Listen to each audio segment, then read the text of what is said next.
अस्सलाम वालेकुम बाबा जी।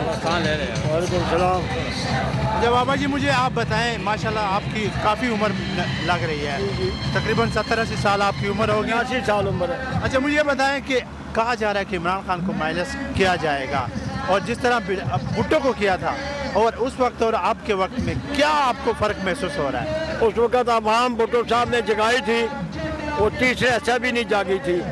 ये तो घरों में इसने बच्चे भी जगा दिए, आवाम जाग चुकी है। इसको माइनस कर देंगे, ये खुद माइनस से छुपते फिरेंगे, इनको जगह नहीं मिलेगी।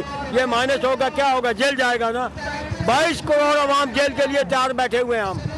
मैं बूढ़ा जेल जाने को तैयार हूँ, मेरे बच्चे जाने को तैयार हैं, मेरी बच्चियाँ जेल जाने को तैयार हैं, तमाम लोग जेल जाने को तैयार हैं। किसी से भी पूछ लो, हम जेल भरो प्रोग्राम चलाएंगे और इनको जेल का आटा पूरा नहीं होने देंगे।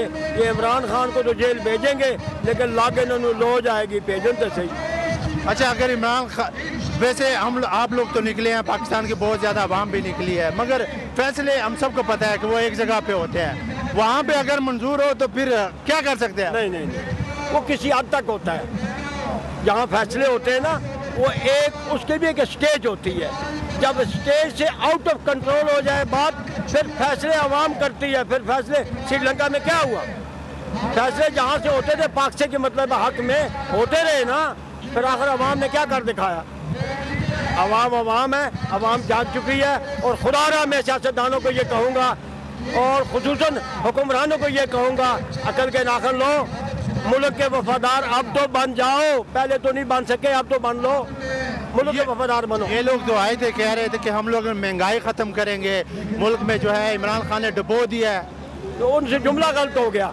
अच्छा, इनको ये कहना चाहिए था, हम आएंगे, अपने केसेस ख़त्म करेंगे और नेब के अख्तियारात कम करेंगे और अपने जितनी दौलत है उसको महफूज बनाएंगे, अपने डॉलरों को, यहाँ के करेंसी को डाउन करेंगे, डॉलरों की कीमतों पर लेके जाएंगे, जो पैसे हमने बाहर छुपा के रखे हुए। महंगाई पे क्या कहेंगे? महंगाई पे इनका क्या काम है? इनका तो पानी भी बाहर से आता है, इनको महंगाई से क्या करेगा? मरना मैंने है, मरना इसने है, उनको क्या तकलीफ है? उनके कुत्ते छोटा गोश्त खा खा के फट के रज जाते हैं, तो हमें तो जो मोटा गोश्त खाने को नहीं मिलता। अच्छा, आखिर में मुझे ये बताए, नवाज शरीफ जिसने फौज को भी बुरा भला कहा था, जिसने अदलिया को भी नहीं छोड़ा, आज उसको वापस लाने की पूरी तैयारियां की जा रही हैं।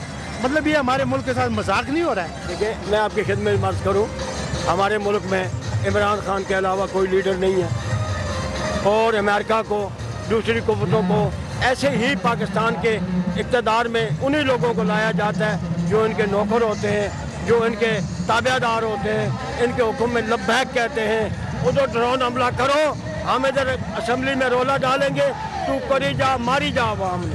ये तो लीडर के लीडर है यार। अच्छा, लास्ट में मरियम नवाज ने कहा है कि इमरान खान जो है वो इसराइल से फंड लेते थे, पैसे, यहूदी एजेंट है। आपको लगता है कि इमरान खान है?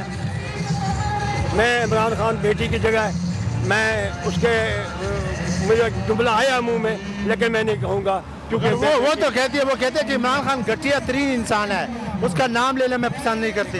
देखे ना, अगर मैं इस चीज़ में आ गया कि घटिया, मैं यहाँ ही साबित कर दूंगा घटिया कौन है और कौन कौन से क्या किया, आपने क्या क्या किया मैं बता दूंगा। लेकिन वो बेटी है, मैं कुछ नहीं कह सकता, मैं मजबूर हूँ। बेटी की इज्जत, बेटियों की इज्जत सबके बराबर होती है, सबकी सांझी होती है, सबकी सांझी होती है, इसलिए मैं उनको रिलीफ देता हूँ, नहीं तो कहने को मेरे पास बहुत कुछ है। अच्छा, आखिर में जो ये कर रहे हैं उनको क्या पैगाम देंगे आप? मैं हुकूमत को ये पैगाम दूंगा, फौरी तौर पे सियासी रस्साकशी छोड़ो, मुल्क को तबाही के किनारे पे तुम लोगों ने पहुंचा दिया है, और तुम्हारी ये हालत है कि यतीम से शक्ल निकाल के टीवी पे आकर लोगों को भाषण देते हो। वो खुदा का वास्ता है, जितने पैसे वो तो बाहर पे देने, बैंकों में जो रखे देने डॉलर, वो पाकिस्तान है, तुम आप रहे, वो पैसे तो अड़े हो, सुन खाली डॉलर पे ले आओ, स्टेट बैंक कम सारी करेंसी बेहतर हो जाओ। चले, बहुत शुक्रिया बाबा जी।